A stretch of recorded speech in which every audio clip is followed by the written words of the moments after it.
ಅತಿವೃಷ್ಟಿ ಹಾಗೂ ಬೆಲೆ ಕುಸಿತದ ಕಾರಣದಿಂದಾಗಿ ಅನೇಕ ರೈತರು ನಷ್ಟವನ್ನು ಅನುಭವಿಸಿದ್ರು. ಈಗ ಕಳಪೆ ಕ್ರಿಮಿನಾಶಕ ಕಾಟ ಕೂಡ ರೈತರಿಗೆ ಕಾಡ್ತಾ ಇದೆ. ಕಳಪೆ ಕ್ರಿಮಿನಾಶಕ ಕೊಟ್ಟ ಕಂಪನಿಯ ಅಧಿಕಾರಿಗೆ ರೈತರು ದಿಗ್ಬಂಧನ ವಿಧಿಸಿದ್ದಾರೆ. ರಾತ್ರಿ ಇಡೀ ಕ್ರಿಮಿನಾಶಕ ಕಂಪನಿ ಅಧಿಕಾರಿಯನ್ನ ಕೂಡಿ ಹಾಕಿದ್ದಾರೆ ರೈತರು.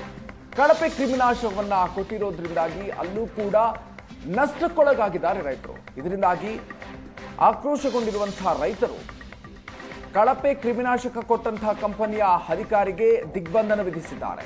ಬಳ್ಳಾರಿ ಜಿಲ್ಲೆಯ ಕುರುಗೋಡು ತಾಲೂಕಿನ ಸಿದ್ದಮ್ಮನಹಳ್ಳಿಯಲ್ಲಿ ನಡೆದಿರುವಂತಹ ಘಟನೆ ಇದು. ಸಿಜೆಂಟಾ ಕಂಪನಿಯ ಕ್ರಿಮಿನಾಶಕ ಖರೀದಿಸಿದ್ರು ರೈತ ಹನುಮಂತಪ್ಪ ಅವರು. 4 ಎಕರೆಯಲ್ಲಿ ಮೆಣಸಿನಕಾಯಿಯನ್ನ ಬೆಳೆದಿದ್ರು. ಬೆಳೆಗೆ ಕ್ರಿಮಿನಾಶಕವನ್ನ ಸಿಂಪಡಿಸಿದ್ರು. ಕ್ರಿಮಿನಾಶಕ ಸಿಂಪಡಿಸಿದ ಒಂದೇ ದಿನಕ್ಕೆ ಬೆಳೆ ಸಂಪೂರ್ಣವಾಗಿ ಹಾಳಾಗಿ ಹೋಗಿದೆ.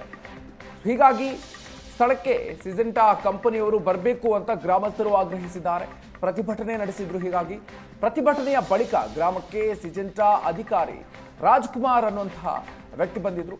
ಕ್ರಿಮಿನಾಶಕದಿಂದಾಗಿ ಬೆಳೆ ಹಾನಿಯಾಗಿಲ್ಲ ಅಂತ ಈ ಅಧಿಕಾರಿ ತನ್ನ ವಾದವನ್ನ ರೈತರ ಮುಂದೆ ಹೇಳಿಕೊಂಡಿದ್ದಾನೆ. ಪರಿಹಾರ ನೀಡುವವರೆಗೂ ಕೂಡ ಬಿಡೋದಿಲ್ಲ ಅಂತ ಹೇಳಿ ರೈತರು ಈ ಸಂದರ್ಭದಲ್ಲಿ ಹೇಳಿದ್ದಾರೆ. ಪೊಲೀಸರು ಮನವೊಲಿಕೆ ಮಾಡಿದ ನಂತರ ಅಧಿಕಾರಿಯನ್ನ ಬಿಟ್ಟು ಕಳಿಸಿದ್ದಾರೆ ರೈತರು. ಬೇಡ, ಅವನು ಅದರಿಂದೇ ಜೀವನ ಮಾಡ್ತಾನೆ. ಇಡೀ 6 ತಿಂಗಳು ಏನು ಕಷ್ಟಪಟ್ಟು ಬೆಳೆದಂಥ ಬೆಳೆಲ್ಲ ನಷ್ಟ ಆದರೆ ಮತ್ತು ಅವನಿಗೆ ಏನು ಪರಿಹಾರ ಇಲ್ವಾ? ಪರಿಹಾರ ಕೊಡೋದು ಬೇಡ. ಇವರು ಸ್ವಲ್ಪ ಆದರೆ 50 ಕೋಟಿ ಅವನಿಗೆ ಮತ್ತು 5 ಕೋಟಿನಿಗೆ 2 ಎಕರೆ ಪರಿಹಾರ ಕೊಡೋದು ದೊಡ್ಡದೇನ್ರಿ? ಕೊಡೋದು ಬೇಡ. ಇವತ್ತೆಲ್ಲ ಇಂಥ ನಾಟಕವನ್ನು ನಮ್ಮ ರೈತರ ಮುಂದೆ ದಯವಿಟ್ಟು ಆಡಬಾರ್ದಂತೇಳಿ ನಿಮಗೆ ನಿನ್ನೆನೇ ಹೇಳಿದ್ದೀನಿ, ಇವಾಗಲೂ ಹೇಳ್ತಾ ಇದ್ದೀನಿ. ನೀವು ನಷ್ಟ ಪರಿಹಾರ ಕೊಟ್ಟ ಮೇಲೇ ಇಲ್ಲಿಂದ ಹೊರಗೋಗೋ ಕಾರ್ಯಕ್ರಮ ರೈತ ಸಂಘ ಮಾಡುತ್ತೆ, ರೈತ ಮಾಡ್ತು ಅಂತ ಹೇಳಕ್ಕೆ ಇಚ್ಛೆ. ಪರಿಹಾರ ಈ ರೈತ ಕಂಡೀಷನ್ ಮಾಡ್ಕೊಂಡು ನಮ್ಮವರಿಗೆ ತರಬಾರ್ದು ಅಂತ ಹೇಳಿ. ಯಾಕಂದ್ರೆ ಕಣ್ಣೆ ನೋಡ್ತಾರೆ ಹಿಂಗಾಗಿ ಕಡಿಮೆ ನೀವು ನೋಡ್ಕೊಂತಾನೆ ಬಂದಿದ್ದಾರೆ.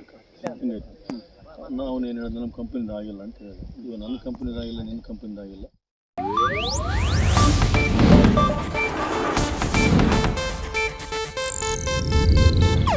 ಇದು ಏಷ್ಯಾನೆಟ್ ನ್ಯೂಸ್ ನೆಟ್ವರ್ಕ್ ಪ್ರಸ್ತುತಿ.